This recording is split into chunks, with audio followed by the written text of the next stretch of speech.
Hi there everybody, and welcome to my project. I'm Brock, your host. Hello.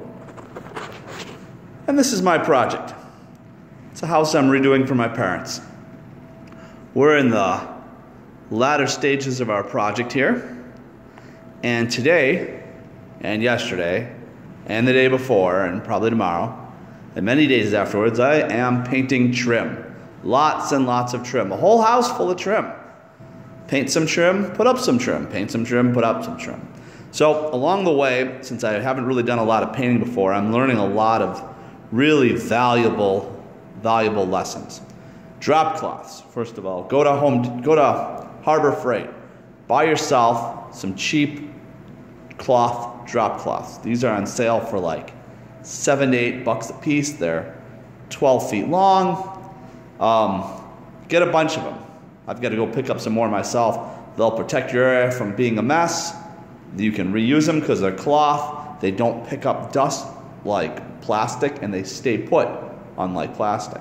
Secondly, if you're painting long boards, make sure you have lots of support, because otherwise you got boards with wet paint flopping around. Things go south in a hurry. I find an 89-cent foam brush works just great. Use your paint, do what you gotta do, get rid of it when it's done. It is literally not worth your time and effort to try to clean off a foam brush.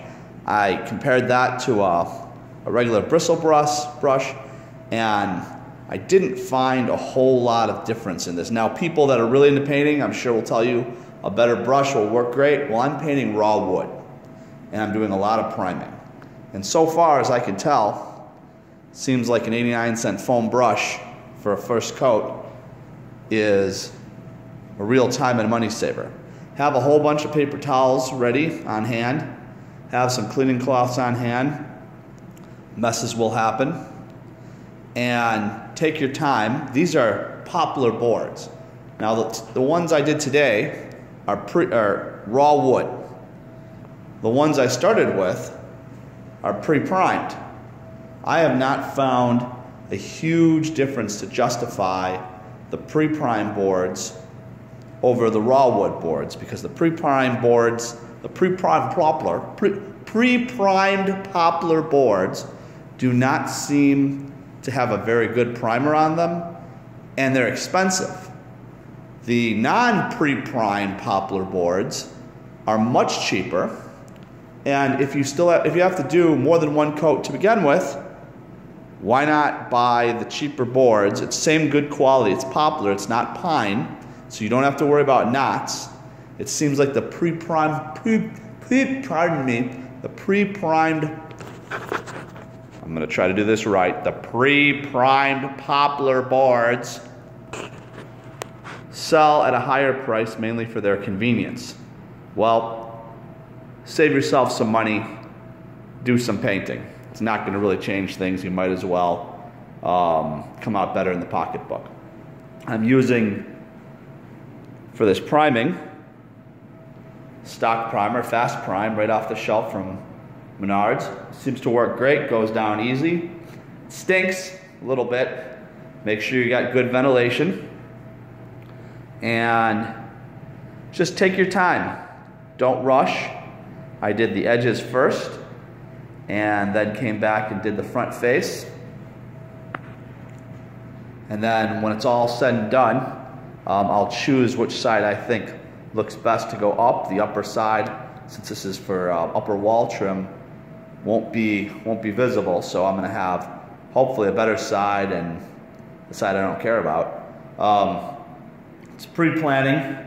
Try to get your boards close to the length you need. I found that with a good blade on my miter saw, my 12-inch miter saw, that I can cut painted boards without tearing up the edges. So I can pre-paint and then cut the boards to size, which helps immensely.